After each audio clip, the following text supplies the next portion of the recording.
हम समुद्र के भीतर भी एक्सप्लोरेशन करने की और नए नए भंडार खोजने की दिशा में है हम प्रयास कर रहे हैं। हमने पिछले वर्ष उसी दिशा में एक महत्वपूर्ण कदम रखते हुए समुद्र मंथन की और पिछले दिनों हमने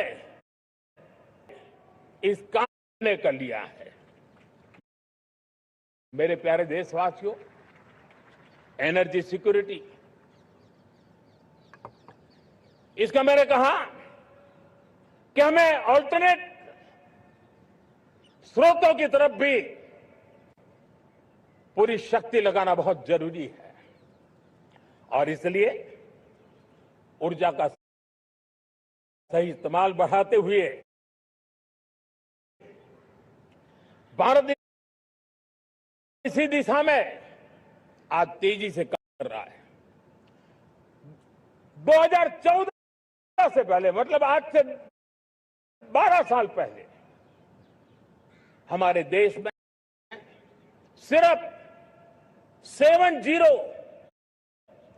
70 शहरों में पाइप से गैस की व्यवस्था थी। पाइप से गैस डिस्ट्रीब्यूशन ने 700 शहरों तक पहुंचा दिया है। ये होती है रफ्तार, ये होता है विस्तार। 2014 के पहले मुश्किल से 20-22 लाख घरों में पाइप से गैस पहुंचता था। आज 1.25 करोड़ घरों में पाइप से गैस पहुंचाने का काम हो रहा है।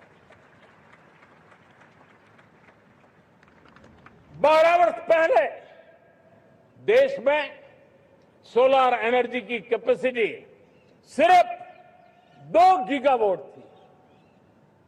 2 गीगावाट, आज 160 गीगावाट हमने प्राप्त किया है लक्ष्य। मेरे प्यारे देशवासियों, मैं एक और जानकारी देता हूं। हमने इसका लाभ देश के मध्यम वर्ग को, सामान्य परिवार को मिले, इस तरफ भी उतना ही ध्यान केंद्रित किया। हमने पीएम सूर्य घर मुफ्त बिजली योजना चालू की और आज मुझे संतोष है कि इतने कम समय में 50 लाख घरों का 125 से लेकर के 90 साल में सिर्फ 30% रेल का इलेक्ट्रिफिकेशन हुआ था। यानी 90 साल में 30%। हमारी रफ्तार देखिए, लक्ष्य को पाने के लिए हमारी दौड़ देख लीजिए। हमने एक दशक के अंदर 100% काम पूरा कर दिया। 90 साल में 30%, 10 साल में 70%। ये होता है काम और इसके कारण डीजल जो हमें बाहर से लाना पड़ता है उसकी बचत हुई। बिजली से हमारी ट्रेनें चली, पर्यावरण को फायदा होने लगा। मेरे प्यारे देशवासियों, हम यहां तो नहीं रुके हैं। हम दुनिया के अंदर पीछे रहना नहीं चाहते। पिछले दिनों आपने खबर सुनी होगी, भारत ने ईंधन का नया क्षेत्र को भी छू लिया है। देश ने पहली हाइड्रोजन से चलने वाली ट्रेन शुरू कर दी है और मुझे खुशी है, ये सबसे लंबी ट्रेन है और सबसे ताकतवर ट्रेन है और दुनिया में हाइड्रोजन ट्रेन के क्षेत्र में भी भारत ने अपना झंडा गाड़ दिया है। प्यारे देशवासियों, पिछले 10-12 साल हम लगातार 2047 के लक्ष्य को पाने के लिए दौड़ रहे हैं। एक के बाद एक सोपान सिद्ध कर रहे हैं। हमने सोचा भी नहीं था कि हमें इसमें भी कुछ मुसीबतों का झेलना पड़ेगा। पिछले 10-12 वर्ष में कितने संकटों का सामना करना पड़ा। कोरोना जैसी वैश्विक महामारी ने पूरी दुनिया को चिंता में डाल दिया था। सारी व्यवस्थाएं चरमरा गई थी। कोरोना से बाहर निकले, युद्ध की विभीषा की खबरें आने लगी। कहीं यूक्रेन तो कहीं पश्चिम एशिया, हर जगह पर तनाव का माहौल। और पता नहीं भविष्यवेत्ताओं ने तो न जाने क्या क्या घोषणाएं कर दी थी। देश को डराना, देश को भयभीत रखना, देश को चिंतित रखना, इसी में कुछ लोगों को आनंद आता है।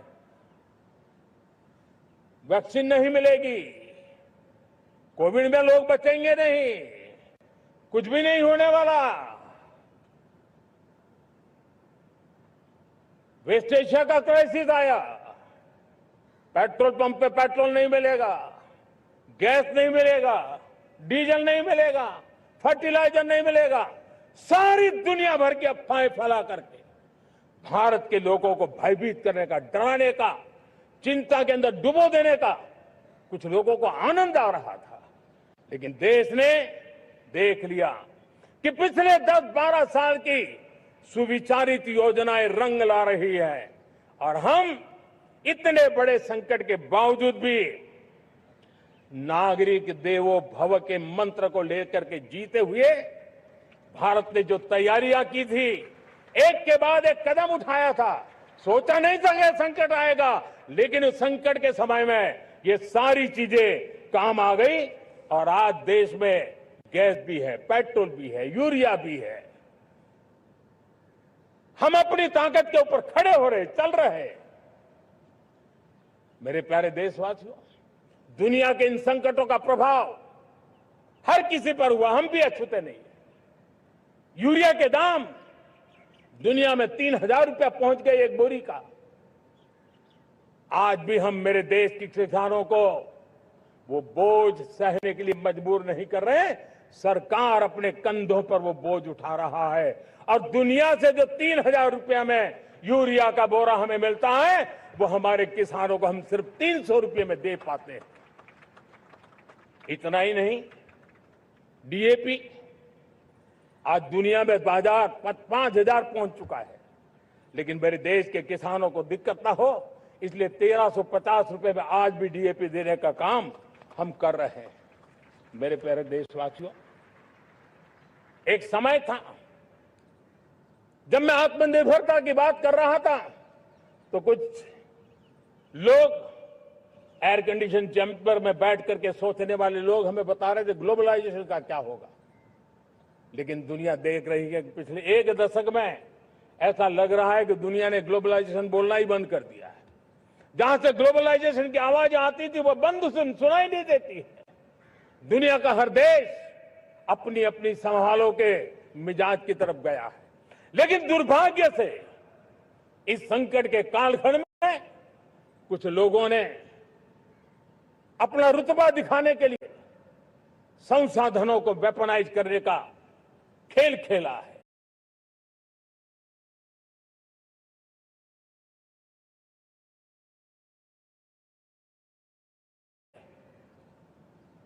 दुनिया अपने पास जो कुछ भी है उसको वेपनाइज करने में लगी है।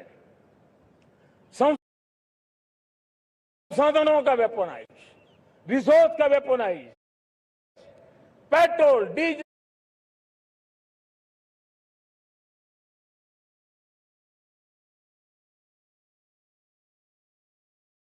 फर्टिलाइजर, दवाइयां, टेक्नोलॉजी की चिप्स, इतना ही नहीं, भूभाग को भी वेपनाइज किया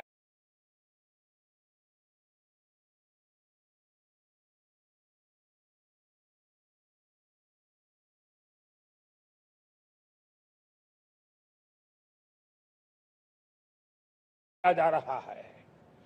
मुझे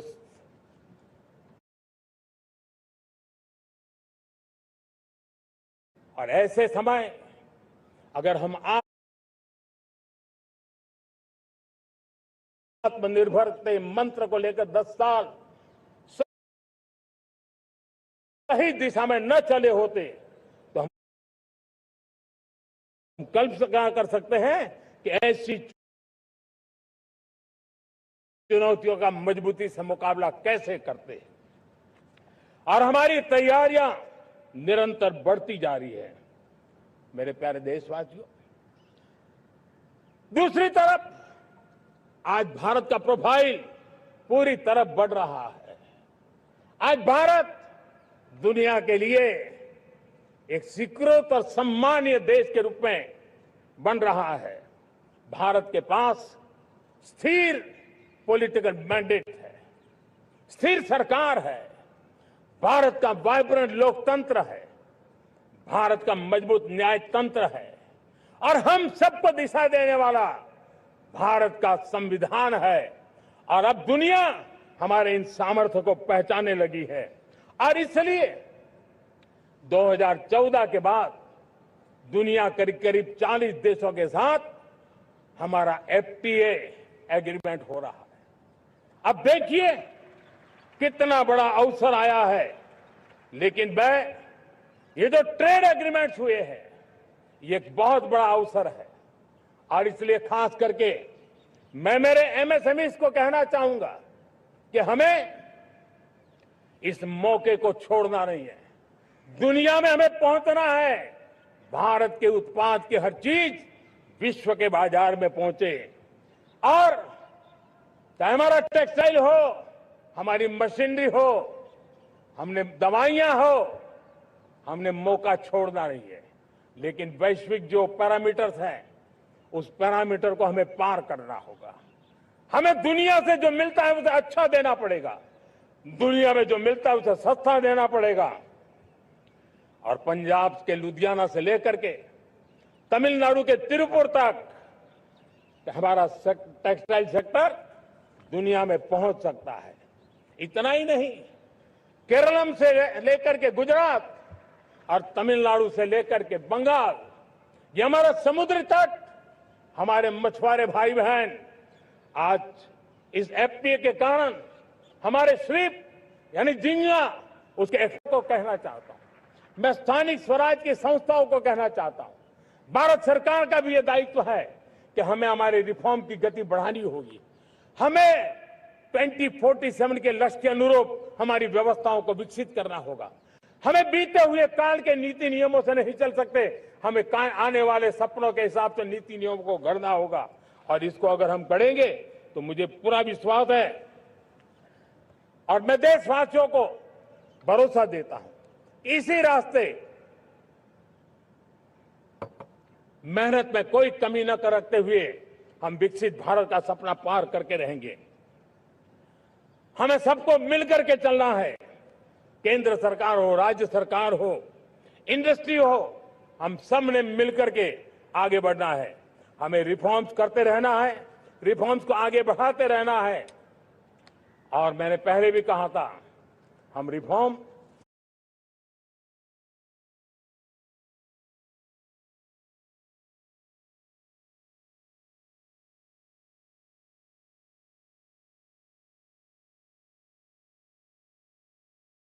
कंपल्सन से नहीं, कन्विक्शन से कर रहे हैं, लक्ष्य को प्राप्त करने के लिए कर रहे हैं। मेरे प्यारे देशवासियों, जब मैं विकसित भारत की बात कर रहा हूं, देश को तेज गति से आगे बढ़ाने की बात कर रहा हूं, उसका सबसे बड़ा लाभार्थी कौन है?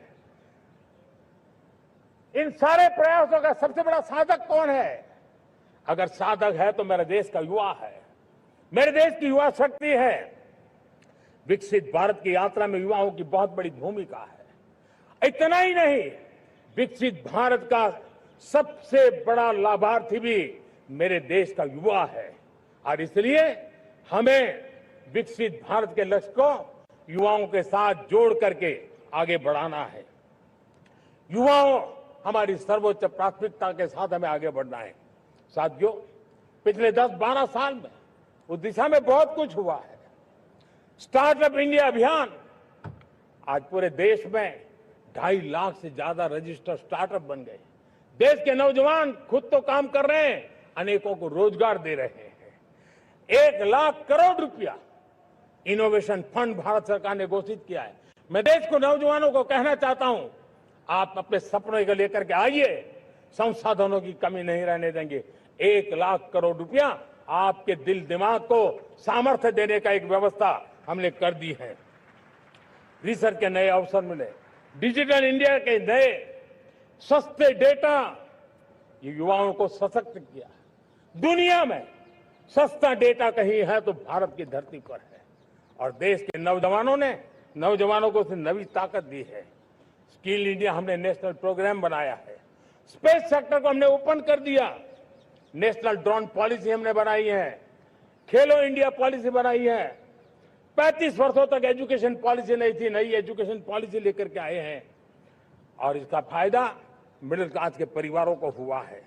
साथियों, 2004 से 14 आंकड़ा मुझे देना चाहिए आपको।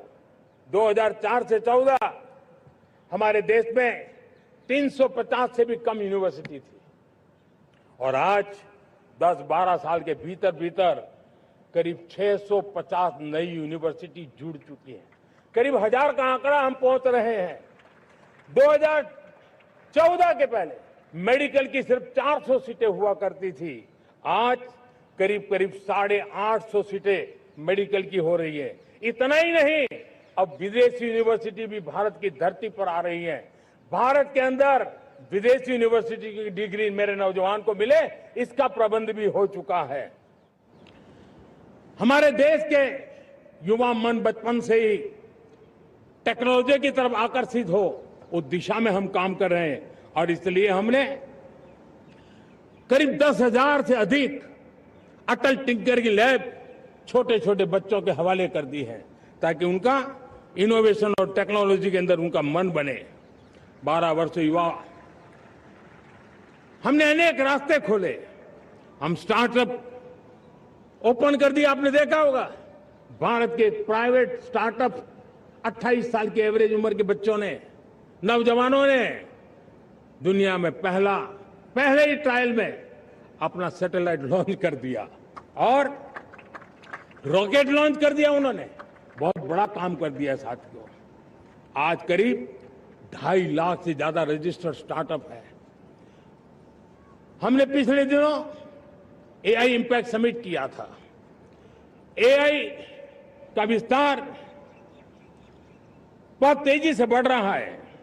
लाल किले से मैं देश के नौजवानों के लिए घोषणा करना चाहता हूं। हमने तय किया है कि आने वाले 1 वर्ष में 1 करोड़ युवाओं को एआई स्किल के लिए ट्रेनिंग देने का हम काम करेंगे ताकि हमारा देश का नौजवान एआई की दुनिया में भी नेतृत्व करने का सामर्थ्य। मेरे साथियों, बायो इकोनॉमी एक नया क्षेत्र है। एक समय था 2014 के पहले सिर्फ 60,000 करोड़ रुपए का बायो इकोनॉमी का काम होता था। मेरे देश के नौजवान, आपने क्या कमाल कर दिया है। देखिए, नीतियां जब सही होती है, लक्ष्य जब साफ होता है, तो मेरे देश के नौजवान कैसा करके थे। बायो इकोनॉमी में देश की युवा शक्ति ने सामर्थ्य दिखाया। 2014 के पहले जो 60,000 करोड़ का कारोबार था, आज वो कारोबार बायो इकोनॉमी 20 लाख करोड़ पहुंच चुकी है। दोस्तों,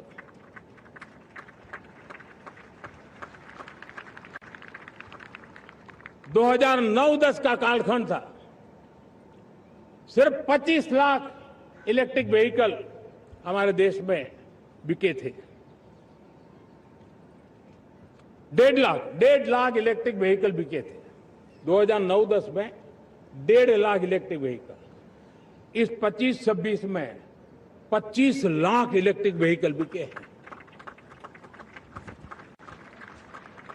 मेरे प्यारे देशवासियों, एविएशन सेक्टर भी मेरे नौजवानों के लिए बहुत तेजी से आगे बढ़ रहा है। नए एयरपोर्ट, नए रूट, नए रोजगार के अवसर बना रहे हैं। मेंटेनेंस, ओवरहॉलिंग, इसके भी कारण देश में बहुत बड़ी मात्रा में स्किल मैन पावर को काम मिल रहा है। मेड इन इंडिया हवाई जहाज बनाने की दिशा में हमने सफलता पाई है। Made in India defence transport aircraft C295 already अपनी उड़ान भर चुका है, सफल उड़ान भर चुका है।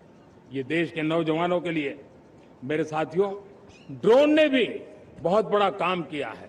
स्वामित्व योजना गांव में ड्रोन से स्वामित्व योजना सफल हो रही है। करीब 3.25 करोड़ परिवारों को स्वामित्व योजना का लाभ मिला है और इसके कारण हमारे मध्यम वर्गीय परिवारों के सामने एक बहुत बड़ा बोझ बन चुका है कोचिंग क्लासेस की स्पर्धा। हर माँ बाप को लग रहा है कि कोचिंग क्लास में बच्चे को नहीं भेजा तो हम प्रतिष्ठित परिवार नहीं है।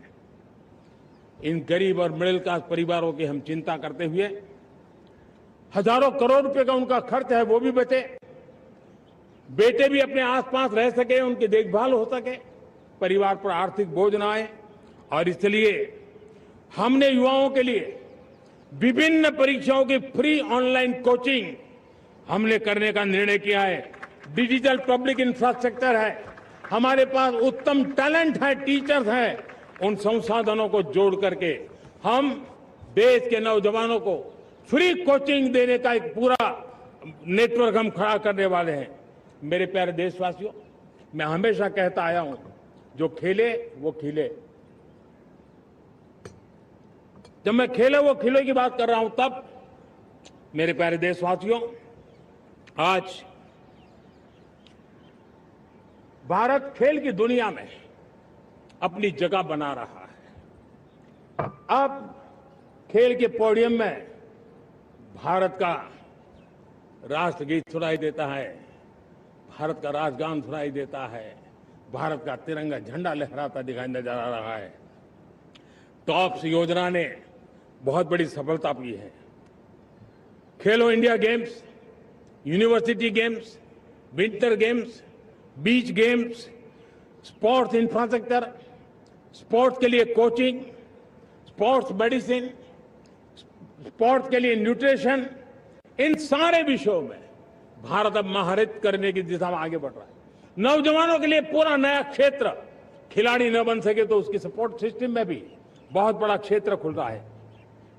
स्पोर्ट्स की दुनिया में भारत का प्रदर्शन बेहतर होता रहा है और हम 2036 में ओलंपिक के मजबूत दावेदार बनकर के आगे बढ़ रहे हैं और 2030 में कॉमनवेल्थ गेम्स को भारत होस्ट करने वाला है। और मेरे साथियों, दुनिया में जो ओलंपिक की खेल होते हैं, करीब 40 प्रकार के गेम होते हैं और करीब 350-350 स्पर्धाएं होती हैं ओलंपिक में। और आपको जानकर के दुख होगा मेरे देशवासियों, मेरे नौजवानों, मैं आपको चुनौती देता हूं, मैं आह्वान करता हूं, मैं आपकी मदद चाहता हूं। 350 जितने स्पर्धाओं में भारत 2/3 खेलों में कहीं होता ही नहीं, हमारी मौजूदगी नहीं होती।